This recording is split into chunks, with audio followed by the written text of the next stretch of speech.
आखिर कैसे एक इलेक्ट्रिक ईल पैदा करती है बिजली, जिससे बड़े से बड़े जानवर भी हो जाते हैं पल भर में ढेर। नमस्कार दोस्तों, स्वागत है आप सभी का हमारे YouTube चैनल में और आशा करते हैं आप सभी अच्छे होंगे। दोस्तों, आप सभी ने कभी ना कभी इलेक्ट्रिक ईल के बारे में तो जरूर सुना होगा। ये एक ऐसी मछली है जो 860 वोल्ट तक का बिजली का झटका पैदा कर सकती है।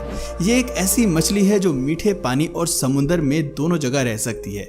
वैसे तो इसकी खोज आज से लगभग 250 साल पहले कर ली गई थी, लेकिन लंबे समय तक ईल को सांप की ही प्रजाति माना जाता था। लेकिन सन 1977 में एक वैज्ञानिक ने बताया कि ईल असल में कोई सांप नहीं, बल्कि ये तो एक खतरनाक मछली होती है जो नाइफ फिश फैमिली से ताल्लुक रखती है। लेकिन सवाल ये आता है कि ये मछली कैसे बिजली का झटका पैदा कर सकती है और इसका झटका इतना तेज कैसे होता है। क्या उससे किसी इंसान की मौत हो सकती है और क्यों इलेक्ट्रिक ईल का झटका उससे खुद को महसूस नहीं होता। इन सभी सवालों के बारे में आज की इस वीडियो में जानेंगे, बस आप अंत तक हमारे साथ बने रहें।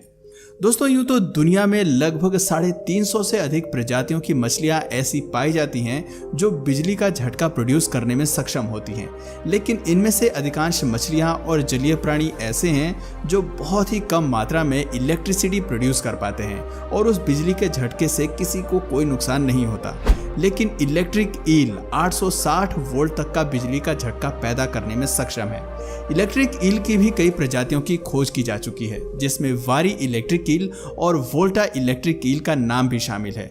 ये मछलियां साउथ अमेरिका के आसपास मौजूद कई नदियों और समुद्र में प्रमुख रूप से पाई जाती हैं। सबसे अधिक संख्या में ये अमेज़न रिवर में देखी जाती हैं। एक इलेक्ट्रिक ईल समुद्र में इतनी बिजली पैदा करती है कि उसके आसपास 2 से 3 मीटर के दायरे में जो भी मछलियां जीव जंतु होते हैं उनकी पल भर में ही मौत हो जाती है।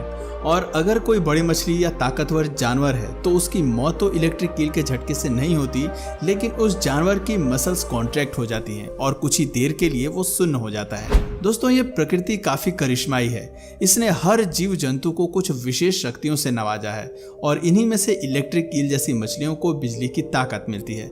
इलेक्ट्रिक ईल अपना शिकार करने के लिए बिजली के झटके का इस्तेमाल करती है। इसके अलावा अपने टारगेट का पता लगाने के लिए और पानी के नीचे गहराइयों में ट्रेवल करने के लिए भी इलेक्ट्रिक ईल इलेक्ट्रिसिटी का यूज करती है। असल में प्रकृति यदि किसी प्राणी को एक ताकत देती है तो कुछ अन्य शक्तियां उसकी कमजोर हो जाती हैं। ऐसा ही इलेक्ट्रिक ईल के साथ भी है। इलेक्ट्रिक ईल की आंखें बहुत कमजोर होती हैं। ये पानी की गहराइयों में ठीक से नहीं देख पाती। ऐसे में अपने शिकार का पता लगाने के लिए ये अपने आसपास इलेक्ट्रोमैग्नेटिक फील्ड जनरेट करती हैं। इन्हें इलेक्ट्रो रिसेप्टर्स भी कहते हैं, यानी बिजली की तरंगें जब किसी चीज से टकराकर वापस आती हैं तो इसके जरिए इलेक्ट्रिक ईल को आसपास के वातावरण का पता चल जाता है। अब बात करते हैं कि आखिर इलेक्ट्रिक ईल कैसे बिजली पैदा कर सकती है। वैज्ञानिकों ने लंबी शोध के बाद इस सवाल का जवाब आखिर खोज ही लिया है। इलेक्ट्रिक ईल का शरीर 3 पार्ट्स में डिवाइड होता है, एक मेन पार्ट, दूसरा हंटर पार्ट और तीसरा सैच ऑर्गन।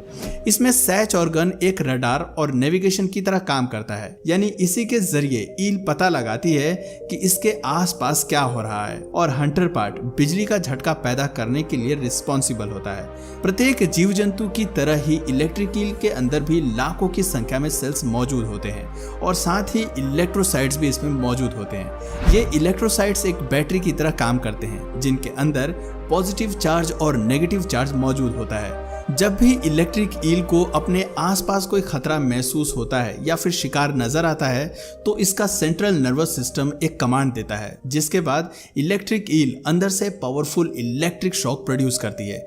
ये झटका 600 वोल्ट से लेकर 860 वोल्ट तक का होता है। वैज्ञानिकों की माने तो इस झटके की अवधि केवल 2 मिलीसेकंड तक होती है और एक बार बिजली का झटका देने के बाद इलेक्ट्रिक ईल को दोबारा चार्ज होने के लिए कुछ समय लगता है। किसी भी तरह से बिजली जनरेट करने के लिए एक एनर्जी सोर्स की जरूरत पड़ती है। इलेक्ट्रिक ईल छोटी मछलियों, क्रैब्स और अन्य जलीय प्राणियों को खाकर एनर्जी लेती है। ये मछली पूरी तरह से मांसाहारी होती है। इलेक्ट्रिक ईल की लंबाई 2 से 2.5 मीटर तक होती है और 15 से 22 साल तक इनका लाइफ स्पैन होता है। इनका वजन 20 किलो तक का हो सकता है। इलेक्ट्रिक ईल की त्वचा ऊपर से काफी अधिक चिकनी होती है। मादा इलेक्ट्रिक ईल एक बार में हजारों लाखों की संख्या में अंडे देती है, लेकिन ये कभी मीठे पानी में, नदियों या तालाबों में अंडे नहीं देती। अंडे देने के लिए ये 3 से 5,000 किलोमीटर तक का सफर तय करती हैं और समुद्र के बीच में जाकर अंडे देती हैं। इतना अधिक सफर तय करने के बाद इलेक्ट्रिक ईल की हिम्मत जवाब दे देती है और आमतौर पर अंडे देने के बाद ही इनकी मौत हो जाती है। नर इलेक्ट्रिक ईल उन अंडों पर अपने शुक्राणु छोड़ देता है, जिसके बाद हजारों की संख्या में इलेक्ट्रिक ईल के अंडे कुछ समय में लार्वा का रूप ले लेते हैं। इलेक्ट्रिक ईल सलाइवा से बने घोंसलों में रहते हैं और ये घोंसला बनाने का काम नर इलेक्ट्रिक ईल का होता है। इलेक्ट्रिक ईल के अलावा इलेक्ट्रिक कैटफिश और इलेक्ट्रिक रे फिश भी बिजली का झटका पैदा कर सकते हैं, लेकिन इनकी पावर इलेक्ट्रिक ईल के मुकाबले काफी कम होती है। एक इलेक्ट्रिक ईल आखिर कितनी खतरनाक हो सकती है?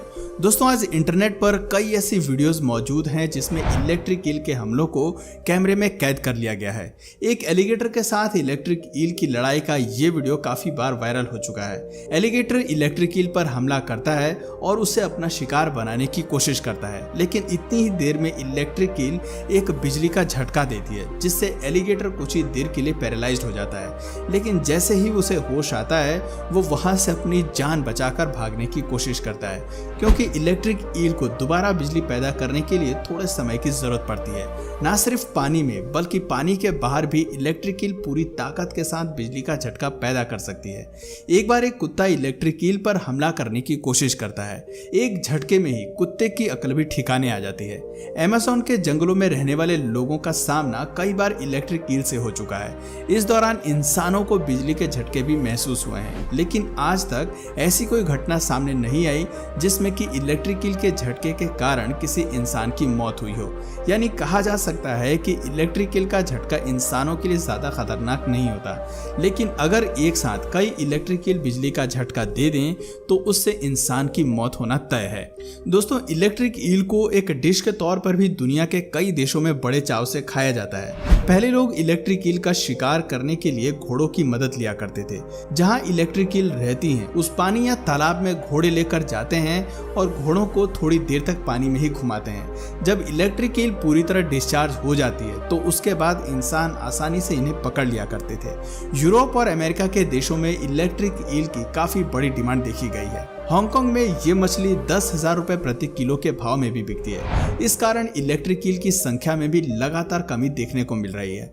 साल 2012 में एक फिल्म रिलीज हुई थी जिसका नाम journey to the mysterious island था। इस फिल्म में दिखाया गया है कि एक सबमरीन की बैटरी डिस्चार्ज हो जाती है और कुछ लोग समुद्र के अंदर ही अटक जाते हैं, लेकिन तभी एक बिजली पैदा करने वाली मछली की मदद से वो अपनी बंद पड़ी सबमरीन को दोबारा शुरू करते हैं और इसमें कामयाब भी हो जाते हैं। हालांकि रियल लाइफ में ऐसा बिल्कुल भी मुमकिन नहीं है, क्योंकि इलेक्ट्रिक ईल में इतनी ताकत नहीं होती कि वो एक पनडुब्बी को स्टार्ट कर सके।